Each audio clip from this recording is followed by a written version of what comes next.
Bro Fahrul. Halo Kohan, apa kabarnya? Sehat kok? Nih bro, ada funny fact bro. Kita udah kenal dari tahun berapa? 2021 ya bro ya. 2021. Tapi lu sadar nggak? Lu pertama kali live sama gue bro sekali ini bro. Ah, masa? Iya, Oh iya.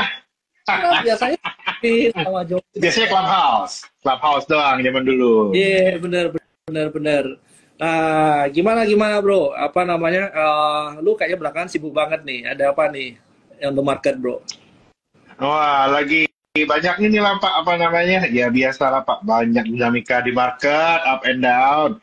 Semua orang nanyain, gimana ini nanti kita Oktober? Semua orang bertanya Oke, seperti itu. oke. Semuanya pada nungguin pengumuman dan memang pada tengah minggu ini tuh bakalan ada cerita tentang APBN 2025 ini sama-sama kita tunggu nih. Nah, mudah-mudahan di APBN 2025 ini ya dari curi-curi dengar. Nah, dari Ah, curi-curi dengar kemungkinan bakal banyak cerita-cerita tentang apa namanya itu policy-policy yang bisa mendorong sektor konsumsi kita naik. oke, Dan bro. harusnya ya, Sebelum kita ke sana, sebenarnya gue masih mau nanya ini bro. Kalau kemarin kan sempat tuh bro, hari apa tuh ya? Hari Minggu Senin kemarin yang gejolak itu.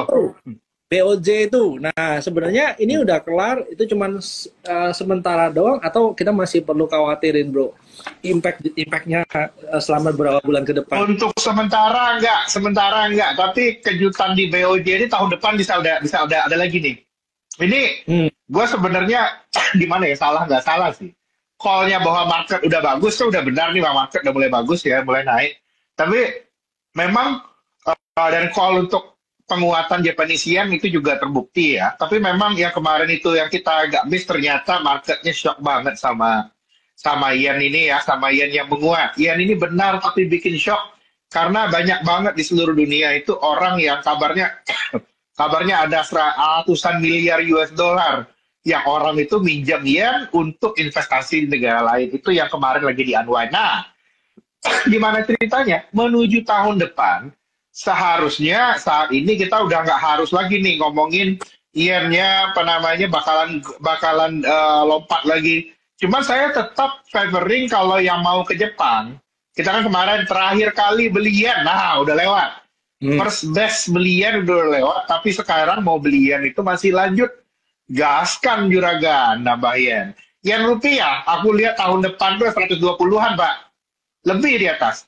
Jadi nggak ada lagi di 108 kayak kemarin itu pas 103 lebih bawah itu bakalan jadi kali terakhir kita lihat yen selemah ini. Karena saya tetap pada pandangan saya yang non konsensus, Jepang ini udah sembuh. Warren Buffett aja kabarnya udah mulai banyak nambah saham di Jepang ya. Itu juga hal yang menarik nih. Tapi sampai akhir tahun kalau dari sisi global aku nggak lihat Jepang ini jadi masalah lagi. Harusnya letusan yang kemarin itu jadi yang terakhir tahun ini problem lebih banyak. Ini data China kok. China ini aku makin hari makin nggak ngerti ini gimana ini sebenarnya.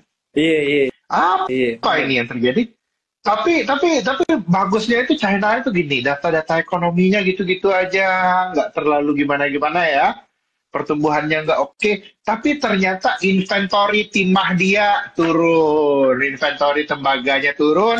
Yang saya lihat memang sampai akhir tahun ini kok terlepas ya, tanggal 16 ini bakalan keluar APBN yang cerita dan harusnya itu bagus konsumsi. Cuma aku tetap pada call kita dari kemarin-kemarin, ini sepertinya lag dari komoditas ini belum selesai.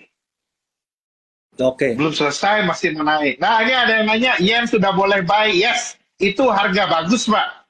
Kita udah teriak-teriak beli yen itu dari zaman yen 103. Hmm. 108, beli lagi. Aku lihat sampai tahun depan kalau nyari yen 120 lah, Pak. Ini 108 sikat kok, kata saya. Eh, tapi bro, Pak Farul, kalau bicara soal yen, lowest point-nya yen gimana nih Pak Farul? Kalau menurut kamu nih? Jadi, kalau berharap nyampe 103 lagi udah nggak bisa. 103 lagi udah nggak. Jadi, Oke, so 108, 109 ini belilah. Kalaupun ada turun-turun paling jauh juga 107, Pak. Udah nggak bisa turunnya terlalu banyak. Nanti Kohans cek sendirilah apa namanya teknikalnya. Ini udah break atas ini. Apa Iya, iya. namanya? Sudah break tren lama udah batal. Ini udah mulai Udah batal.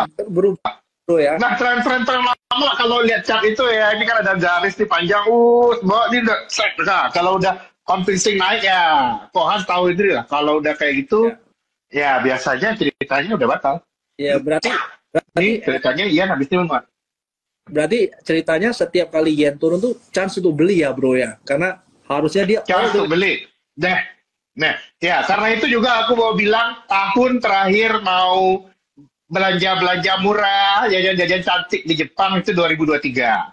2024 mulai mahal, 2025 akan lebih mahal lagi. Jadi kalau mau ke Jepang tahun ini Bapak Ibu sekalian, ini kali terakhir kita bisa jajan-jajan apa namanya belanja-belanja dan foto-foto cantik di Jepang dengan biaya yang terjangkau. ya. Habis ini Jepang balik mahal lagi gitu. Ya. Ceritanya. Dari technical wise betul katanya Pak Harul itu memang udah mulai reversal ya, udah kayaknya Nggak reversal. kalau Aku itu convincing kok, convincing. Aku ngeliat chartnya nih, wah ini chartnya jadi ini barang nih. Wah, iya, betul. Agree. Oke, balik lagi, bro. Jadi kalau kita ngomong kayak Jepang ini, ya udahlah, mungkin udah nggak ada kayak batuk-batuk lagi ya, bro ya, untuk tahun ini. Tapi tadi yang menarik kan, kamu bilang ada mungkin tahun depan tuh, bro. Sebenarnya kenapa tuh? Lu bisa ngomong tahun depan ini bisa karena mungkin tren-tren kenaikan suku bunga yen ini baru kejadian. Dan belum semua trader itu aware gimana kalau suku bunga yen itu akhir 2025 itu 2%. Sekarang kan Oke. masih 0, tahun Benar. depan lu tiba-tiba 2%, udah lu hitung belum? Kalau menurut saya itu belum, Bapak Ibu. Wow, itu bisa jauh lagi dong, bro, kalau sampai di situ. Iya. Nah, tapi ini nanti kondisinya itu yang aku lihat ya, aku nggak tahu di marketnya jadi boring apa likuiditasnya gimana. Jadinya itu nanti carry trade ini hilang kok. Carry trade ini hilang, jadinya investor itu ya, ini aku lihat ini dolar carry trade udah hilang dari dari 2022 kan Fed naik 2022 ya. Dolar carry trade hilang, sudah hilang. Habis ini sterling carry trade juga udah hilang. Ini euro carry trade udah gone. Ini Jepang lagi carry trade-nya juga hilang. Dan Jepang itu apa namanya itu udah puluhan tahun lah. Ini yang aku lihat ini adjustment-nya memang apa namanya nggak gampang, tapi alhamdulillah kalau aku bilang BOJ cukup sakti. Nah, cukup sakti untuk kalau bahasa kitanya itu menggembalakan market. Marketnya turun, iya nggak apa-apa, harus turun, harus shock dulu, wajar itu, harus shock dulu. Tapi sekarang posisi carry trade dari yen ini sudah normalize, sudah tidak serusuh yang kemarin-kemarin. Ya, good. Bro, tapi kalau bicara soal itu sedikit lagi, bro ya. Sebenarnya untuk impact ini nggak langsung impact ke Indonesia-nya, bro ya. Lebih impact ke negara lain ya, bro. Apa gimana nih? Kalau yang kejadian kemarin tuh. Kalau kejadian kemarin itu sebenarnya nggak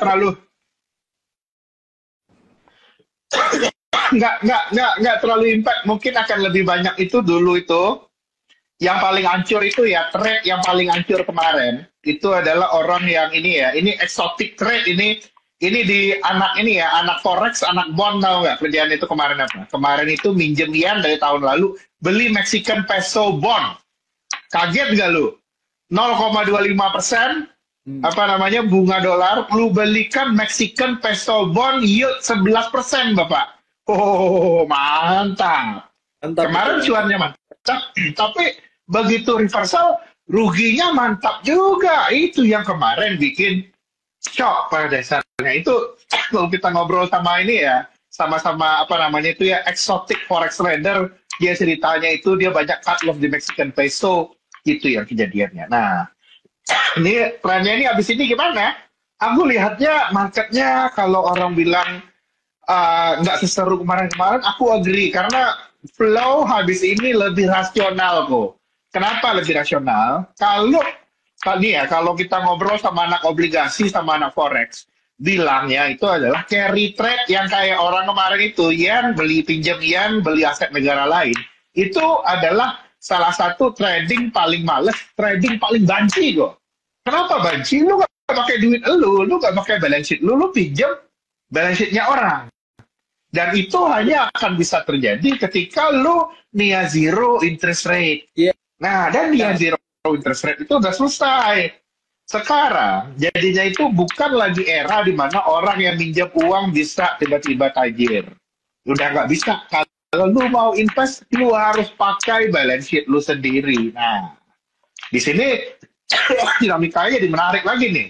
Aku sih mikirnya habis ini instead of kita lihat-lihat flow, nah ini mulai kejadian ini kok. Saham-saham yang berfundamental baik, cash flow-nya oke, akan mulai diapresiasi oleh market. Dan yang aku lihat memang di kondisi sekarang ini marketnya sudah mulai cenderungnya itu udah mulai makin rasional yang sekarang ya. Jadinya nanti kita punya target ini dari tim Megah 7.700 IHSG. Sekarang masih 7275 on the way naik. Kalau versi saya ini ya, ini udah bukannya zaman brand aman lagi kalau menurut saya bilang. Brand aman itu dan teman-temannya itu normalize. Kalau mau naik, belilah saham yang fundamental dan earnings-nya kencang dan kayaknya memang jadi still a commodity game. Iya. Komoditi game, kalau kita boleh pilih, kalau yang mau anak di cap beli United Tractor, Bapak Ibu. Iya, iya. Nah, dari kemarin kita udah hafal Adaro berbulan-bulan. Alhamdulillah Adaro sudah kepala 3, Bapak Ibu. Udah kepala 3 ya. Kita ngobrolnya itu dulu tuh masih gemeteran kita call dari 2.400. Tapi sekarang 3.200. Alhamdulillah, mulai ada rasanya. Terus juga yang perkapalan, naiknya juga banyak ya. Sang pemimpin loh. Tahun lalu kita sang pemimpin kita beggar kok.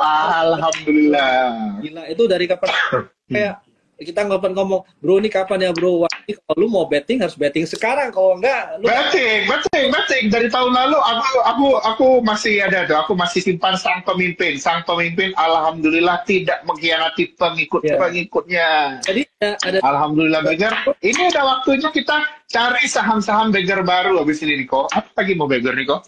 itu kayaknya ada apa ya? Kalau satunya pemimpin, satunya pemenang ya bro ya. Satu pemimpin, satu pemenang. Aku nggak apa-apa lah. Kalau pemenang mainan temanku satu lagi, aku pemimpin aja kok. Aku pemimpin udah beggar. Nggak beggar sih. Hampir beggar itu juga udah alhamdulillah. Itu top, bener. Nah bro, balik lagi bro. Sebelum kita bahas ke sana bro. Tadi lu sempat singgung soal APBN seenggaknya dalam minggu ini ya bro. 2025 ya. Nah sebenarnya what to expect dan apa yang kita expect dari era APBN ini bro? Kira-kira gimana bro? Nah, bisa kita lihat apa namanya ya, kalau APBN ini bisa kita lihat nanti ini bakalan jadi APBN-nya, kalau kita kan sudah tim sinkronisasi, ini APBN-nya Pak Prabowo, ini clear. Jadinya nanti kita baru akan lihat ini bakal ada beberapa proyek baru yang mungkin diintroduce. Ini kalau kemarin-kemarin kan kalau proyek hasil terbaik cepat itu kan ada 8 kok. Kalau kemarin-kemarin ini yang hanya diobrolin itu hanya makan bergizi gratis saja. Sampai bosan kita semua kan. Nah, ini mulai akan dibahas tentang program-program lainnya. Ini yang bakal muncul. Dan kalau saya lihat, bacaannya Niko, harusnya properti sama construction itu ada perbaikan. Ya. Itu yang kita lihat ya. Ada sentimen yang sangat bagus. Mari kita tunggu. Saya keluarnya itu aja ya. Sektor properti construction.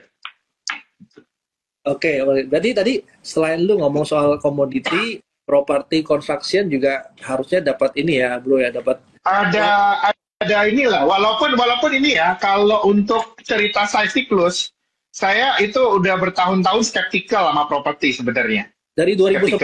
Tapi ya kita skeptikal bertahun-tahun properti, tapi kayaknya ini udah mulai ada tanda-tanda bahwa ada kemungkinan apa namanya ya, siklus investasi, siklus konsumsi kita bisa balik tahun lalu, tahun depan. Dan ini bisa mendatangkan properti, dan beberapa saham propertinya udah naik duluan itu kok. Iya, betul. Tapi kalau aku lihatnya sih, aku sih punya feeling kayak gini ya, bisa jadi tahun depan itu, ini polisinya beda. Permasalahan di sektor properti itu bertahun-tahun yang bikin saya nggak comfortable. Sekalipun bunga turun, ini harga tanah udah nggak naik. Ya. Betul. utama untuk properti besar. Tapi sih aku lihat abis ini kayaknya tahun depan udah mulai bisa ada harapan. Mungkin apa namanya, kalau kita lihat Sumarekon kemarin udah naik banyak ya. Terus ada lagi itu yang belum naik kok, kesayangan kita semua. Saham properti kesayangan kita semua belum naik. Nah, itu nanti bisa kok Hans yang bahas itu ya. Barusan ada infonya sore ini. Jangan lupa di... Tapi kan itu ada good news juga ya, dia ada mau NPRI ya. Ya. Udah keluar nih, jadi Ya. tinggal kita mau lihat reaksi marketnya gimana ya. Tapi itu seperti teman-teman tahu itu NPRI ya, kita nggak bisa tebus ya. Nah, most likely Nah, delusi. tebus. Ambil aja di market dah. Iya, ambil di market. Itu kan terjadi Sikat di market pelan-pelan sikat di market ya. Yes, betul. Nah, ngomong-ngomong kalau soal properti bro, ini kan kalau kita lihat kan beberapa tahun belakangan ya, yang apa masyarakat dengan pendapatan menengah ke atas tuh bro, itu sebenarnya duitnya juga twist bro. Nah, kalau tadi lu ngomong properti mungkin akan ada chance untuk naik bro, buying powernya dari kita sebenarnya gimana nih bro? Buying powernya aku lihat kelas menengah ke bawah bisa ada harapan tahun depan. Makanya kita berharap ada makan bergizi gratis sama ada beberapa kejutan nanti kok. Iya. Nah ini bisa gratis sama kejutan lagi deh. Satu hal lagi bahwa ternyata tahun depan itu gaji PNS itu naik kok. Oke. Nah, gaji PNS naik walaupun kita bukan PNS, kita tetap gembira kok. Karena mudah-mudahan kalau gaji PNS naik, lama-lama yang swasta kayak kita kecipratan juga lah. Masa nggak ada? Iya. Tapi memang benar loh. Kalau lu mau yang naik, yang bawah harus punya duit dulu ya. Kalau yang bawah nggak punya duit dulu. Kalau nggak bisa, pusing pala. Aduh, mau lihat, nggak bisa.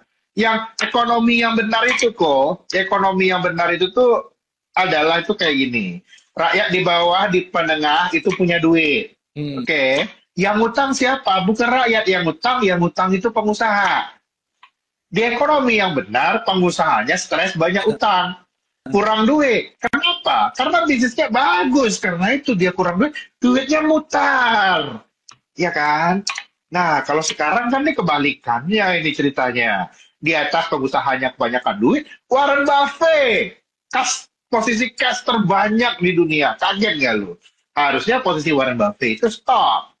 Sekarang sebaliknya, rakyat utang yang depan, yang di atas punya cash. Nah ini yang lagi mudah-mudahan akan diselesaikan lewat program hasil terbaik cepatnya Pak Prabowo. Nah karena itu aku di tahun 2025 Bapak Ibu, aku punya pandangan Bapak Ibu, nantinya di era Presiden ke-8 kita IHSG akan 8.000. Amin. Udah lama, bertahun-tahun ini kita nunggu IHSG 8.000 Pak. Aduh, aku udah nggak ingat lagi nih. Tahun 2017 akhir, 7.000-an juga udah sampai. Habis itu turun, dan balik lagi nih kok. Ini makanya ini udah waktunya kita IHSG naik lah tahun depan itu ke 8.000 kira-kira. Iya betul sih bro. Kalau kemarin kan kita sempat ngomong ya dari perspektif kalau lu lihat US dollar itu sebenarnya kita stuck lama banget loh. Ya sebenarnya mana nih dari 2013 loh. Dari 2013 kita bergerak di situ-situ doang ya. Kalau kita lihatnya yang naiknya kelihatannya naik, tapi sebenarnya going nowhere gitu. Nah, bro, tadi kan lu sempat ngomong soal selain makan siang gratis dan makan gratis itu, bro, ada hal lain ya, bro, kayak properti lah. Terus tadi ngomong soal retail, itu, bro, akan kecipratan nggak, bro? Retail akan kecipratan. Ya, aku lihat si retail akan kecipratan. Cuman aku nggak tahu apakah better to buy sekarang atau enggak. Aku nggak paham. Coba cek gitu. Cuman aku buy sekarang. Aku nggak gitu liatin. Cuman kalau aku lihat sih ya nada-nada marketnya sama nambahnya itu lebih sure sebenarnya nanti itu pendapatannya properti sama construction duluan ini. Ini bakal ada perubahan. Oke. Nah, berarti kalau tadi ya bro ya, kayak kemarin awal tahun ini, gue ingatnya kalau kita ngomong jangan cari yang makro, jangan cari yang top down tuh, lebih baik cari bottom up tuh bro. Nah sekarang agak beda, sampai Pak Prabowo dipilih ini top down dulu Bapak Ibu, top down dulu, dulu, kayaknya kemarin bank besar udah naik, tapi Bank Mandiri kayaknya kalau menurut gua ketinggian itu Bapak Ibu. Bank Bank Mandiri ketinggian. Mandiri ketinggian take profit lah, gimana menurut Bapak Oh, Hans? agree. Sebenarnya kita udah sempat Ketinggian profit ketinggian. kan hari Minggu lalu tuh bro, sebelum ada yang Jepang kemarin ya. Take profit gue pikir bakal drop ya, ternyata masih jalan lagi nih. Jadi gue nggak ngerti. Dan lagi kurangin lagi. Aku lihatnya kayaknya nih udah nih. Itu cari sasaran baru lah. Iya. Bro, gue masih ingat yang sempat lu bicara, harusnya yang driven ekonomi Indonesia ke depannya itu bukan lagi sektor banking ya bro ya, tapi mungkin lebih ke Bukan sektor banking, ini udah. Aku lihat konsumernya udah harus naik, propertinya udah harus naik, batu baranya udah harus naik duluan. Tapi aku lihat kayaknya komoditi naik duluan lah kok. Bakal kayak gini. Jadi arahnya kalau aku bilang kalau banking ini kan naik lagi banking. Kemarin kan aku waktu live sama Koberat udah bilang yang bakalan jalan duluan big bank sudah jalan dan naik. Masih naik lagi seminggu ke depan masih Bapak Ibu, tapi pelan-pelan kurangin porsinya di perbankan ini Bapak Ibu, pelan-pelan ya. Kurangin kayak Bank Mandiri yang udah cuannya banyak, kurangin. Nanti ketika detail makan bergizi gratis ini muncul, ini belum ada ini ya. Begitu detailnya itu mulai muncul, diobrolin sama orang, metodenya siapa operator lapangannya dan lain-lain, belilah saham Bank Rakyat Indonesia. Itu adalah waktu ketika BRI itu sentimen negatifnya udah selesai. Itu. Kalau aku lihatnya sekarang, orang mau lihat BRI sama BRI sudah selesai Bapak Ibu. Apalagi yang mau kau tangisi. Udah selesai semuanya. Semuanya lagi berbenah. Next. Momentumnya aku lihat adalah di detail terkait dengan makan bergizi gratis. Itu akan naikin BRI. Kenapa naikin BRI? Karena makan bergizi gratis ini akan menyebarkan uang ke penjuru Indonesia. Dan yang bisa menangkap dana pihak ketiga dan loan di berbagai penjuru Indonesia ini adalah Bank Rakyat Indonesia. Nah, ini dari Trimegah kita akan bahas ini nanti. Betul. Bro. Nah ini nanya bon rupiah. Bon rupiah saya sudah suka. Saya dari beberapa posting udah bilang dari bulan lalu beli bon, tapi sekarang rada kemahalan. Sabar, minggu depan belinya ya. Jangan sekarang, minggu depan. Coba dan jangan lupa belinya di Trimegah nih, beli bon di Trimegah, Kohans lah. Ini mesti ini beli bonnya. Jangan di luar. Udah senang-senang kita kan, apa namanya, ngobrol-ngobrol gitu kan, banyak sharing-sharing. Yang mau pegang yen, alhamdulillah udah cuan. Habis cuan yennya sebagian jalan-jalan ke Jepang, sebagian beli FR juga. Jangan lupa. Bro, tapi betul ya. Kalau sekarang kalau untuk bond sih sedikit kemahalan ya. Kita tunggu yieldnya mungkin sekitar Bon agak kemahalan nih kok. Tunggu. Nah ini Bang Koko lihat ya. Gue lihat itu ya, itu ada garis jangka panjang itu ya. Set 6,7 itu, ini nggak kuat. Habis itu mulai naik kan dia. Nah, itu ada. Itu di berapa? Aku lihat tahanannya lumayan nih kayaknya. Iya. I think kalau dia naik lagi seminggu yang kayak kamu bilang ya bro ya, itu 6,9% itu mungkin time itu 6,97 itu boleh, good time. Kalau sekarang lu jangan. Ini bukan mainannya retail. Yang kejadian seminggu terakhir, asing terpaksa beli obligasi Indonesia. Kenapa terpaksa? Pandangan interest rate Amerika itu turun, terpaksa mereka masuk di Indonesian market, tapi likuiditasnya lagi nggak ada. Itu yang menyebabkan naiknya kencang terus-terusan. Nanti ya, ketika likuiditasnya mulai membaik, rupiahnya membalik lagi ke atas, jangan takut ya, seperti yang udah kita bilangin kemarin, the war is over, Bapak Ibu, gitu. Nah, ada yang nanya, bagaimana view Indon? Indon saya masih suka, tapi sekarang saya lihat upside di Indonesian Rupiah Bond lebih tinggi daripada Indon. Saya yang kemarin itu, nah ini kan kita kemarin itu dari bulan November tahun lalu itu kan rekomendasi beli reksadana berbasis Indon. Alhamdulillah kemarin sudah dijual ya, rekomendasi kita cuan 9,9%, 6 bulan aja zero volatility. Nah, kita kalau untuk obligasi pindah, yang udah cuan di Indon, mungkin pindahlah sekarang itu ke Indo GB alias FR, Bapak Ibu, kalau yang butuh obligasi. Ya. Jadinya kayak itu betul. Tapi kalau ini ya, itu kalau yang udah punya memang but kemarin main dolar buat dapet upside ya. Tapi kalau udah punya dolar dan memang nggak mau ditukar jadi rupiah, ya udah pegang aja Indonnya nggak apa-apa. Udah oke. Tapi upside-nya memang lebih gede di FR sekarang. Ya. Iya, iya. Berarti itu bener ya bro, ya kemarin sempat kita ngomong, wah ini rupiah gimana? Beneran dropnya bener lumayan kenceng ya. Sekarang mungkin, Alhamdulillah, adalah kan karena itu kan kita sudah calling for weak dollar. yes, Tapi kalau untuk calling weak dollar, gua sih nggak nyuruh beli rupiah ya, beli FR-nya aja. Kalau mau main currency-nya main yen ya, lebih seru lah. Lebih seru, lebih sport jantung itu yen kita kemarin. Gila, gua aja kaget. Ini currency apa saham ini, ha? Masa 1 minggu naik 10%, currency major, kaget gak lu? Skor jantung. iya, iya. Bro, terus kalau Hmm. komoditi, kan tadi ada yang tanya nih bro, kalau untuk komoditi barengan kebijakan baru, untuk batu bara and CPO atau salah satu kebijakan keluar duluan nih bro? Kalau aku kayaknya CPO duluan ya, kok ya. CPO Hmm. duluan dan kayaknya tapi mungkin apa namanya CPO ini ada koreksi seminggu 2 minggu ke depan. Orang masih meragukan kayaknya udah time to buy. Kayak Hmm. bahasanya kayak TAPG itu mesti kita cek itu kok. TAPG terus apa lagi itu? Saudaranya lupa gua. Oke, DSNG. Nah, boleh lah mulai apa? Halus-halus tapi halus-halus ya. Gua berat nih. Jadi gua mulai balik badan nih. Kemarin-kemarin kan gua nggak berani rekomendasi properti, nggak berani rekomendasi CTO kan. Trauma. Tapi habis gua cek-cek, memang kondisi bisa berubah. Kemarin-kemarin ini udah dengar belum ada rencana pemerintah mau mengeluarkan CPO amnesty. Pernah dengar belum? terus nih. Apa coba tuh? Nah, mari kita lihat. Nah, ada CPO amnesty. Ini menarik nih. Karena gimana caranya petani CPO ini bisa inilah kita mesti gimana caranya nanti di era pemerintahan baru semuanya bahagia bareng, Pak. Itu yang kita lihat. Ya, berarti lu lihatnya sebenarnya nggak ada downside ya, lebih ke optimis ya bro ya untuk setelah. Sekarang cerita donside nggak habis. Kalau awal tahun aku bilang market stay optimis, over pesimis. Kalau aku lihatnya gini nih. Apa kalau sekarang sih aku lihatnya apa namanya market ini udah terlalu pesimis kondisinya sekarang. Terlalu pesimis sama pemerintahan baru.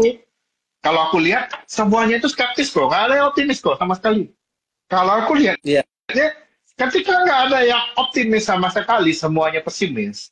Aku udah lihat ya, seperti yang biasa aku bilang bahwa bull market are born on pessimism. Nah, ini sekarang. iya, Ini iya, justru kita mau lihat. Nah, aku lihatnya memang yang apa namanya saham-saham related sama CPO sama call ini udah mulai ada hilalnya nih kok. Ini mulai berantak.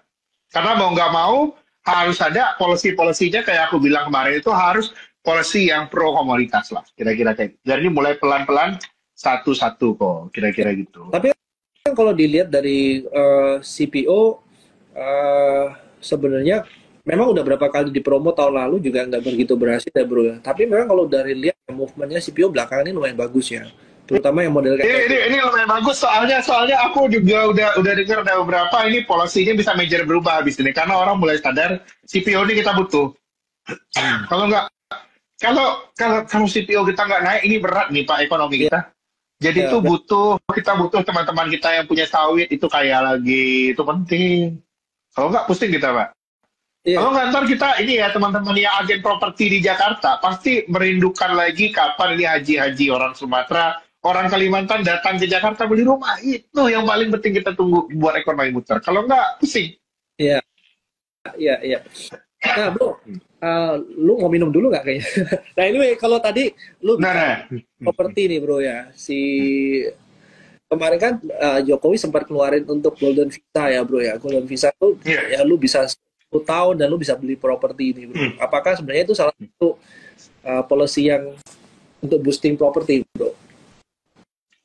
Bisa aja tapi dampaknya minimal kok. Aku dari dulu nggak buy cerita bahwa asing akan serta-merta masuk ke properti di Indonesia ini.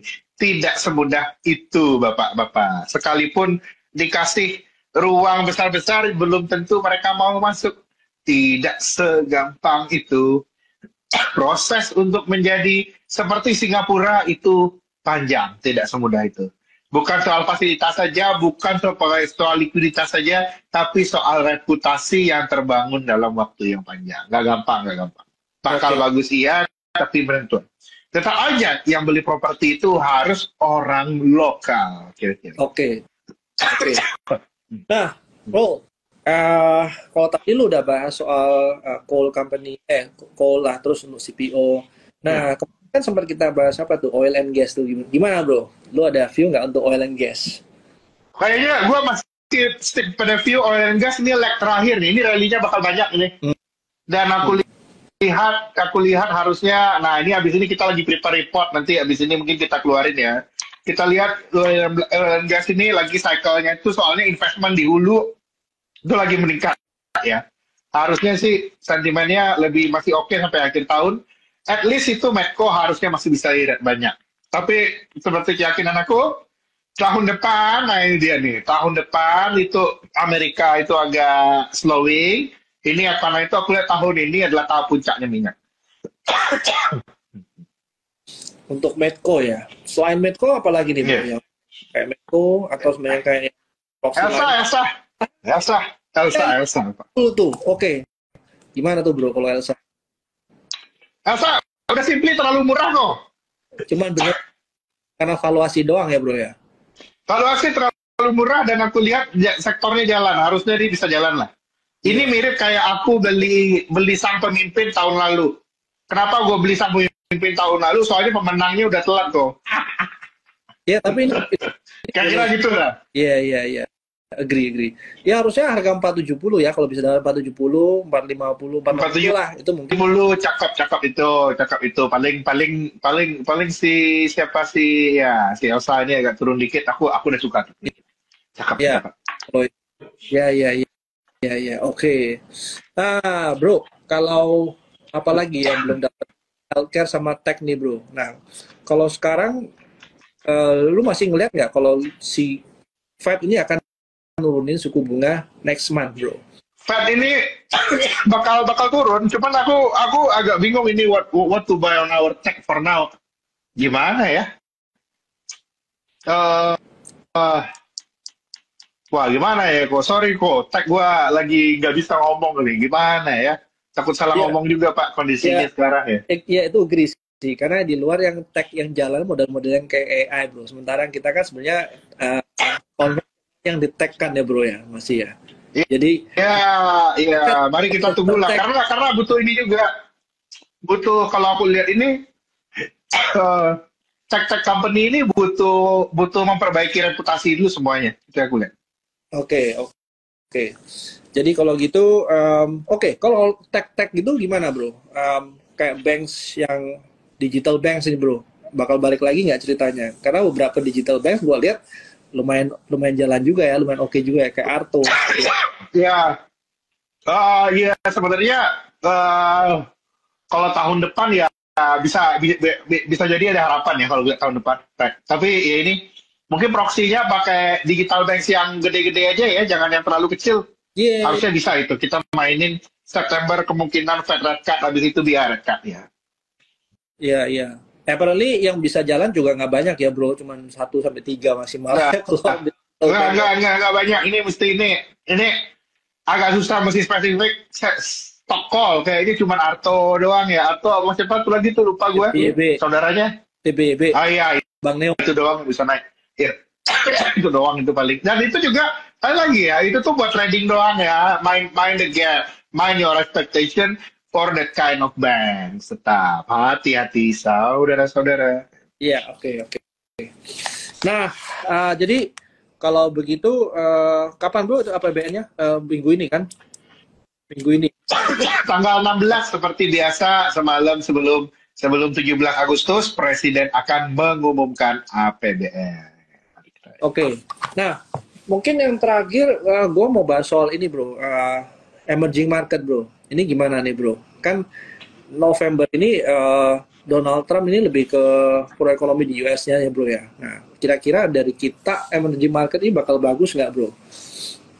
Kalau gue lihatnya sekarang, rekomendasi gue sekarang itu kita waktunya shock S&P 500 long emerging market. Karena dolar bakal turun, rate cut sama ekonomi Amerika turun. Either soft landing atau hard landing. Kalau hard landing paling ada goncangan buat emerging market, tapi habis itu emerging marketnya tetap rally lebih cepat daripada American market. Dan sekarang kita lagi berada prosesnya berubah ke sana. Saya even lebih bullish lagi on emerging market kalau Donald Trump meningkat. Kenapa? Kalau Donald Trump yang menang. Kenapa? Kondisinya sekarang Donald Trump itu bahkan mewarisi Amerika yang siklus ekonominya sudah peak, apa namanya, angka apa namanya itu labor labor marketnya itu sudah panas, yang sudah ekonominya itu udah tinggal turun. Jadinya tambah proteksionis justru tambah turun. Ini beda sama 2017. Kalau 2016-2017 itu dulu ekonomi Amerika baru naik. Nah ini sekarang lagi udah memang tinggal nunggu turunnya aja. Itu yang aku lihat. Tapi memang main the volatility ya. Tapi Trump sekarang bukan Trump yang dulu. Kenapa? Kita sudah kenal dengan Donald Trump ini siapa. Kalau dulu kan kita nggak kenal. Iya, iya, iya. Jadi kita bisa antisipasi tuh ya kira-kira dia mau ngapain nih. Udah kebaca nih, Bro. Iya benar. Udah kebaca. Ini kemarin udah kebaca nih. Iya.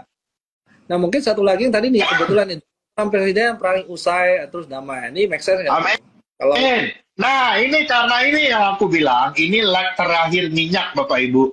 Main Elsa, main Medco, ini leg terakhir. Begitu Trump jadi presiden, kita mainnya saham yang lain aja. ya, Peaknya udah selesai, kira-kira gitu. kalau lu ngomong soal itu, makanya minyak ini masih ke structural ya, Bro ya. Kalau kita bicara Masih struktural naik, tapi Trump jadi presiden itu bakalan ningkatin suplai minyak, Pak.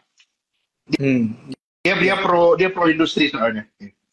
dan dia produk industri kotor ya, Bro ya, kayaknya ya. Masih dia nggak peduli ESG dan segala macam. Oh, dia tipe yang sangat realistis itu pada dasarnya. Ya. Oke. Jadi sama-sama kita tunggu tanggal 16-nya kali, Bro ya. Nah, jadi Ya, sama-sama kita tunggu, benar. berarti ada beberapa event yang kita tunggu. Salah satu RAPBN 2025 yang harusnya lebih ke pro rakyat kecil ya, Bro ya. Terus habis gitu Iya, benar. kita lihat mungkin kayak sektor-sektor properti, retail, komoditi terutama masih jadi Komoditi paling clear, paling nggak ada bingung, komoditi itu clear. ya. Betul. Terus kita masih nunggu kalau yang November ya mungkin agak jauh tuh mungkin policy-nya mungkin kayak oil ya, leg terakhir. Terus Ini leg terakhir, tetap oil nih leg terakhir. Nikmatin lah yang terakhir. mungkin yang terakhir mungkin September ya, kita masih nunggu juga. Iya. Menurut lu bakal lebih dari sekali nggak sih, Bro, kalau rate cut? Kan kemarin ada banyak spekulasi. Lebih dari sekali. Ini bisa banyak, at least 2 kali.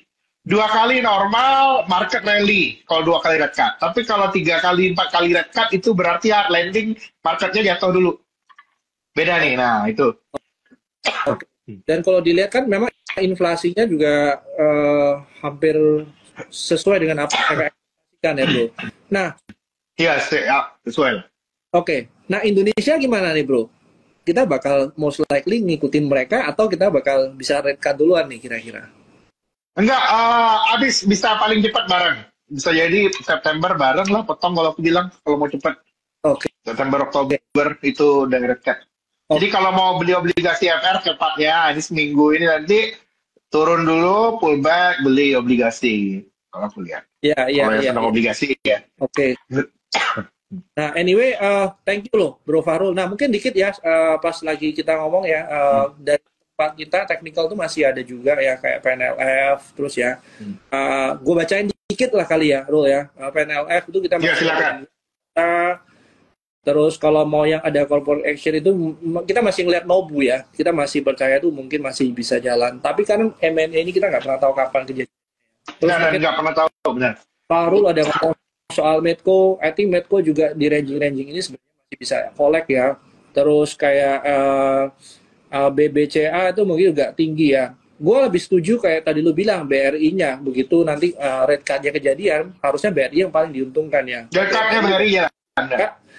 Aku lihat sekarang kurangin BMRI, mulai collect BBRI, kira-kira gitu. Iya, betul. Terus kayak PANI ya, kita udah ada rilis juga yang kayak non-preemptive right issue ya. Nah, kita ngomong bakal diuntungkan apa enggak ya, kita nggak tahu nih apa akan respect market bagus apa enggak. Tapi kalau semuanya let's say dia rate cut-nya di 5.000 juga harganya nggak begitu jauh dari sekarang ya. Kalau even non-preemptive kita cuma terdeduksi 5%, ngambil aja dari market ya. Nah, terus juga kita lihat nih, udah pada tahu nih mungkin dia punya tanah udah 10.000 sampai 20.000 hektar, let's say 10.000 hektar ya. Ini dia mau masuk ke 200 hektar berarti mungkin sekitar 13% yang baru dimasukin. Sisanya mau kemana? Nah, harusnya kita bisa mikir dari sana ke depannya gimana. Nah, terus kayak MDKA juga masih ada di kita masih lihat tuh murah banget harga sekarang. Harga-harga sekarang juga masih bisa kolek ya. Terus ada apa? TOTL salah satu ya. Dikit lagi udah mau take profit yang tadi. Wah, TOTL, jos. Construction dan constructionnya udah beda ceritanya, bukan construction yang dulu lagi. Ya, betul. TOTL Apa namanya? Dia yang dulu, dia yang sekarang bukan dia yang dulu. Nah, udah beda, udah beda. ya, TOTL TOTL itu mantap, itu harus punya a must have in your portfolio. betul. Kalau aku personal TOTL itu seceng lah Pak. Tahun depan seceng nyampe. Tunggu. Alhamdulillah, insya Allah. Kalau gitu, oke kita lihat nanti. Masih banyak. Nah, jadi tinggal cari entry point. Ini kan naiknya banyak nih hari ini TOTL. Nah, naiknya banyak. Tapi ya, kalau misalnya gini, aku pengalaman trading TOTL, kalau di tradingin nggak dapat kok. Ini tipe yang kalau lagi turun lo masuk, ya. Oke, good. TOTL, tapi kita mau take profit dulu nih besok bro di 680. Kalau turun lagi. Boleh take profit dulu, nanti kita ambil lagi di bawah. Iya. Tapi kalau aku pengalaman ya, kalau saham yang convictionnya tinggi kayak gini, turun pun ini agak nggak bisa terlalu banyak. Kita mesti paham ini makin hari orang itu makin sadar nih barang bagus. Betul. Ini yang sadar aku lihat market baru 30% nih yang sadar TOTL ini bagus, baru 30%, belum semuanya nih. Aku lihat ya, aku ngobrol-ngobrol sana sini ragu-ragu, masa sih dia bisa, tapi gitu tuh. Good bro, karena kalau marketnya sadar 70% harganya udah naik di atas dan upside-nya udah nggak banyak. Ini bagusnya nih, belum terus sadar makanya masih bisa disikat. Kalau turun ambil lagi. Ya, terus kita masih ada lihat BRMS juga, I think tapi BRMS masih spek-spek ya. Harusnya kapasitas produksinya dia inline sama dia punya awal. Terus kayak ya era yang masih suka Maha, masih tunggu NC lah Maha ya. MIDI salah satu yang tadi Maha. Gimana bro? Apanya? Ya Maha sama kita tunggu lah. Tapi Maha lu yang paham kok, gua nggak gitu paham gua. Ya kalau hitungan atas kertas sih bagus. Iya. Bagus Maha itu. Iya, komoditi kalau mau jalan dan lu yakin naikin kapasitas produksi, ya kontraktornya masa nggak dapat yang bagus gitu. Ya itu gampangnya. Oh iya benar. Ya. Terus abis gitu apa ya, BMRI udah nggak mau masuk lagi, AMRT juga gua masih suka, PTBA. Suka ya. Kayaknya kok ya lagat. Soalnya Adaro naiknya udah banyak, mungkin udah capek Adaro tuh ya. Kayaknya udah happy, udah mau take profit tuh, naiknya lumayan kencang soalnya. Ya, Jasa Marga ya oke lah, Jasa Marga tuh boleh take profit, harusnya udah dikit lagi. Mungkin kayak TPMA itu juga gue masih suka ya, masih ada di topik kita. Masih suka. Ya, Excel juga kita masih lihat akhir tahun itu yang isu bukan isu ya, M&A punya progres ya clear ya. Lainnya mungkin apa MAPI juga kita masih suka ya, masih dan tadi lagi retail ya bro ya. Terus ADMR, oke lah ADMR masih, Wintermar salah satunya ya. Terus Cuan brand ya kita harap siapa tahu masuk ke MSCI ya. But kita betting bisa. Siapa tahu. Nah ini aku bilang nih, lu kalau udah ada cerita siapa tahu masuk MSCI dan udah rame, itu aku udah jualan lah. Kalau gue udah gak ikutan lagi tuh. Cukup. Oke. Ya tapi interesting ya. Anyway kita garis lah bro ya. Mungkin kayak Adaro tadi yang lo bilang, Adaro, ESA itu juga kita masih lihat. MBMA juga harusnya masih oke ya. Nah mungkin yang terakhir ISA bro.